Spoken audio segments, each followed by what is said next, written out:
students.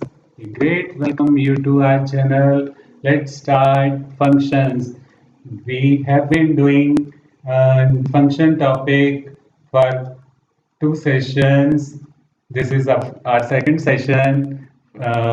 We have GS session in one session. In first session, we have covered, we have learned the topic, functions type, the forms of functions, and all these things we have learned. If then do watch part 1 session of function, and before we start current session, you please share our channel and like our channel, and if you haven't subscribed till now, so you please subscribe our channel. So let's continue. Let's learn part 2. So we are discussing, we are giving an overview. We are learning. So I am telling about the solution for a complex program is function. So we learned in session 1 that there are some problems, very long program, or if we write so many functions in a single program, if we write many programs, if we write many programs in a single program, then there are many problems. So to solve those problems, to overcome those problems, function can be. So what is function? Function, a large program can be divided into smaller parts.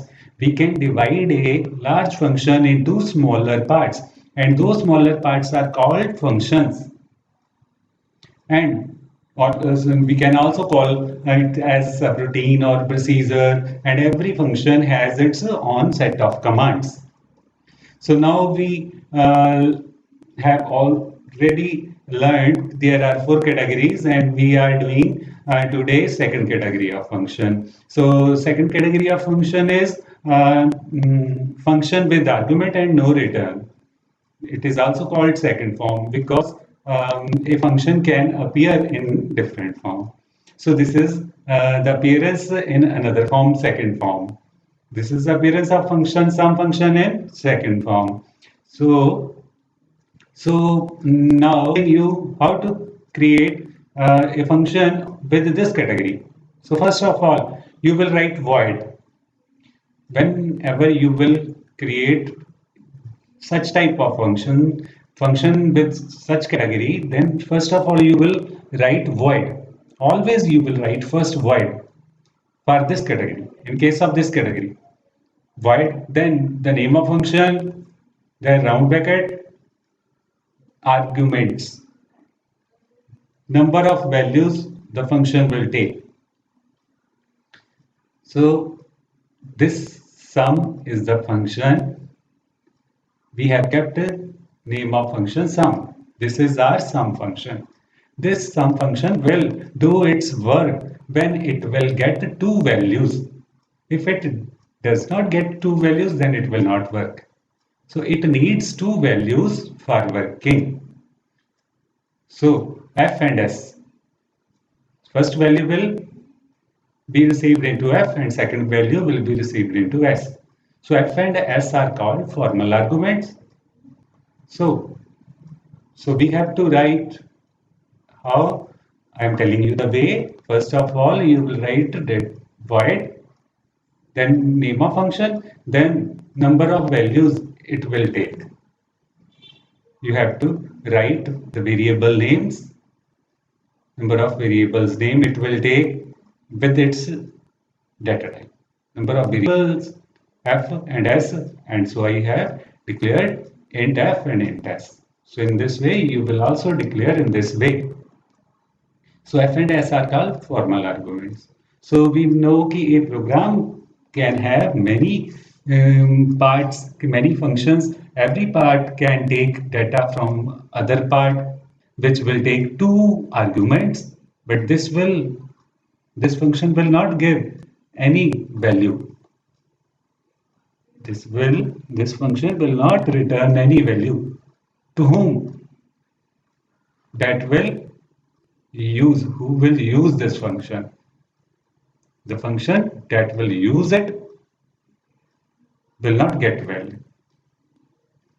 So I have said that a function can use another function. A function can use data of another function and get to another function. We have taken some function, and this function will take two values and it will find the sum of two values f and s, and then it will print the answer. And from main, we know every program is executed from main. So first of all, bracket 5 comma 7 value will be sent to f and 7 value will be sent to s.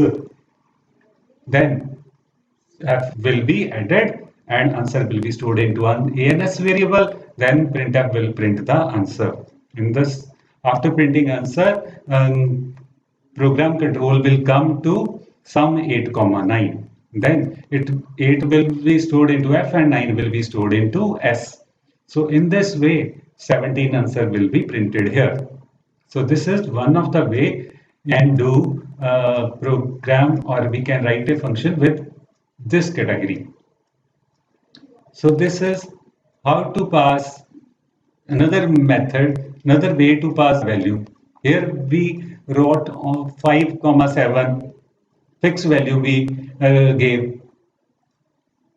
We can also give, we have stored 40 into I and 50 into, so here I and j. Now I value will be sent to f, j value will be sent to s. So I and j are called actual formal arguments. So user-defined function this way means we are passing fixed values. This is third way we can get entries.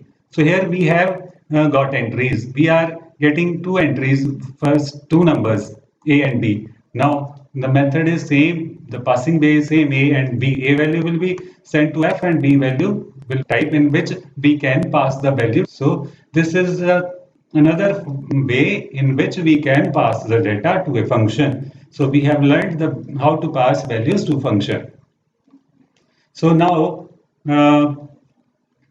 here in this we are going to learn we can function after main also, because in our last programs we have created function before main. You have seen we have created, you see here on learning we can also create function after main.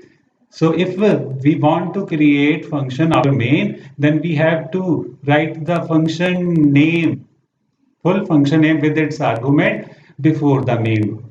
We have to declare the function name. So void sum, just a first statement of the function and ending with semicolon.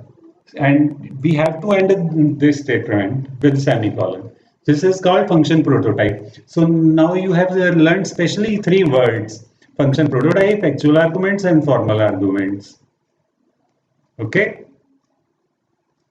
So we can create functions before main or after main.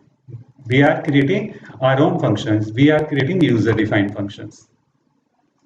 Now here we have created more than two functions. Example we have taken with same category but with more than two functions. We are taking here sum function and area function. Both are taking two arguments. One is doing sum and area is doing the area of rectangle f1 into s1 multiplication, we can say. So the calling way is same. Sum 5 comma 7, sum 5 comma 7, because always program is executed from main. Whenever compiler starts executing our program, it comes to main first and it starts from main statement.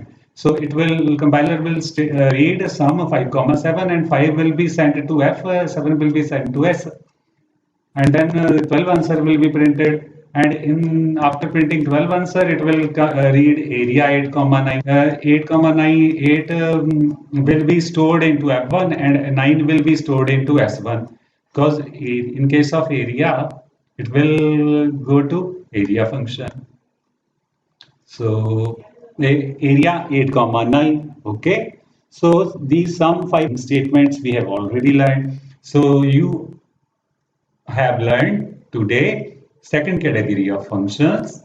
So if you have any doubt, you can ask, you can send comment. So we end with this session.